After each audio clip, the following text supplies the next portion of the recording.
동글동글 왠지 귀여운 자태에 입을 아 벌리고 있는 이 유물. 여러분, 이거 어떤 물건 같으세요? 친구들 이 뒤에 있는 거 뭐 같아요? 여기? 저 눈, 코, 입이랑 짧은 다리까지 있는 게 꼭 동물 같기도 하고 앞이 뻥 뚫려 있어 물병 같기도 한데요. 이게 이제 화장실 용기인 거죠. 소변기인 거죠, 소변기. 네? 이게 소변기라고요? 더 놀라운 건 이 소변기가 국립부여박물관 마스코트라고 알려졌다는 겁니다. 국립부여박물관 마스코트 대참사. 남성균 요강인 후자가 네티즌 투표 1위로 당선되는 대참사가 일어남. 그래도 필사적으로 귀엽게 그렸네. 귀엽긴 한데 정체가 요강인 게 신경 쓰여. 좀 살펴보니까 마스코트 다른 후보들도 심상치 않았는데요. 정말 이 요강이 박물관을 대표하는 마스코트가 맞는 건지는 좀 이따 알아보기로 하고요. 호자 실물은 어떤지 크랩이 직접 찾아가 봤습니다. 그 호자가 바로 이 유물입니다. 아, 이분은 유물들을 소개해줄 신민철 학예사입니다. 일단 이거 대체 어떻게 쓰는 물건인지 먼저 물어봤습니다. 요거는 이동을 위해서 사용한 변기인데 그 당시에 이제 일반 가정에서는 화장실을 별도로 마련하지 않아서 다들 밖에 나가서 일을 보거나 했었는데요. 이것은 지위가 높거나 사치품의 성격이 일부가 또 들어가 있기 때문에 이게 필요할 때 가서 호자 좀 가지고 와. 이렇게 하면 아, 네, 주인님 해가지고 이제 호자 갖다 주면 이제 사용을 하고 자, 이제 갖다 버려라. 그럼 이제 따라서 버리고 이런 용도로 하는 이동형 변기라고도 할 수가 있겠습니다. 우리가 요강하면 떠올리는 이 모양과 달리 입구가 좁아 세척도 불편했을 거라고 하는데요. 굉장히 약간 번거로웠겠네요. 하인들 맞습니다. 입장에서. 그렇죠. 하지만 이제 그것이 그들의 일이라면 열심히 저희들처럼 해야 되는 게 아닌가 싶습니다. 호자는 사비 백제 시대에 사용했던 걸로 추정되는데요. 실용성 있는 디자인이 대세였던 때라 이렇게 표정까지 살아있는 유물은 드물대요. 호자라고 하면 말 그대로 호랑이 호자에 아들 자자 이렇게 써가지고 호랑이 모양을 한 그릇을 이르는 말입니다. 그래서 요 모양들을 보면 다리가 있고 몸통이 있고 입 모양이 있고 그 위에 눈과 코 그리고 수염까지 있습니다. 사실 뭔가 제가 보기에는 호랑이 같다는 느낌은 안 들거든요. 맞습니다.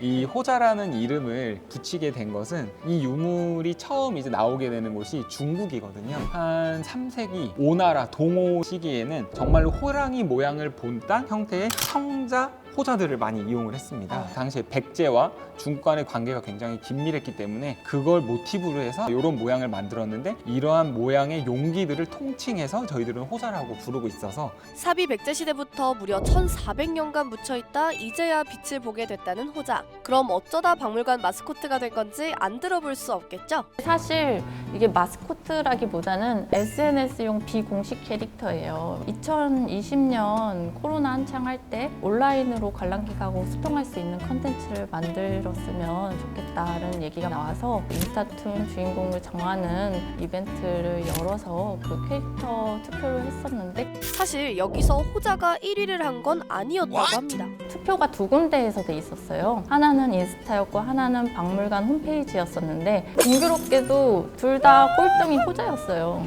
인스타툰을 만들 때 따뜻하게 나아가는 긍정적인 만화를 그리고 싶었어요. 그 시작이 우리 꼴찌인 호자가 긍정적으로 주변의 유물들 도움을 받으면서 성장하는 일상툰을 그리고 싶어서 게다가 호자는 전시실에 들어가면 딱 눈에 띄는 자리에 있는데요. 뒤태까지 정교해서 360도로 볼 수 있는데 사람들이 그냥 요강이네 하고 지나가는 게 마음 아프기도 했다고 합니다. 그런데 정작 이 4가지 캐릭터 후보 중 기획자의 최애는 따로 있다고 합니다. 저는 사실 나한상이 제일 갔었고 투표할 때도 나한상이 1등할 것 같다 이렇게 생각을 했었어요. 그냥 익숙한 표정이라고 해야 되나? 퇴근하거나 이럴 때 지하철에서 많이 볼 수 있는 표정이지 않을까. 지친 현대인의 모습이 좀 생각이 나기도 했고 인터넷에 있는 밈에 있는 표정들도 생각이 나고 저는 그 꽈쭈쭈형을 생각이 나서 기획자도 인정한 현대인의 애환이 담긴 것 같은 나한상의 얼굴. 실제로는 비탄에 잠긴 표정이라고 하는데요. 불교에서 나한은 깨달은 수행자를 뜻합니다. 부처님이 열반에 들었을 때 부처의 제자인 나한들이 무릎 꿇고 눈물을 흘렸던 일이 있는데 나한상은 그 장면의 일부가 아닐까 싶다고 합니다. 나머지 부분이 깨지고 얼굴만 남아있는 걸 보면 사비 백제 시대 구아리 사지의 목탑에 조각돼 있다가 백제가 멸망했을 때 깨진 채로 땅에 묻힌 걸로 추정된대요. 이외에도 아까 봤던 연꽃 도깨비무늬 벽돌, 운동 관음보살 입상은 표정이 드러난 작품들이라 SNS 캐릭터 후보로 선정됐다고 해요. 사실 부여박물관 하면 이 백제금동 대양로부터 떠올리기 마련인데 사람들이 더 많은 유물을 보고 갔으면 좋겠다는 마음으로 캐릭터 후보들을 고르게 됐대요. 관람객 안내해 주시는 선생님들 말씀 따르면은 오면 호자 여기 있다.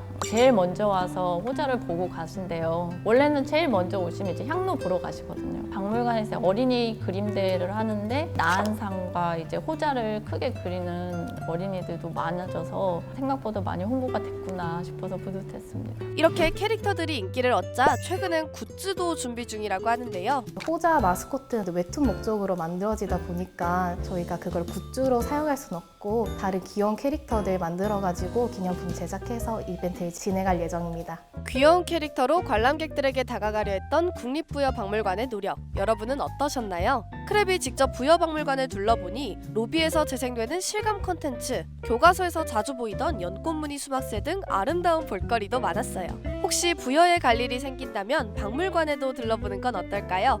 여러분이 마음에 가는 유물이 있다면 댓글로 남겨주세요. 이 영상을 제작한 오지은입니다. 지금 구독 버튼을 누르면 매일 새로운 크랩 영상을 놓치지 않고 볼 수 있어요. 좋아요 버튼도 잊지 마세요.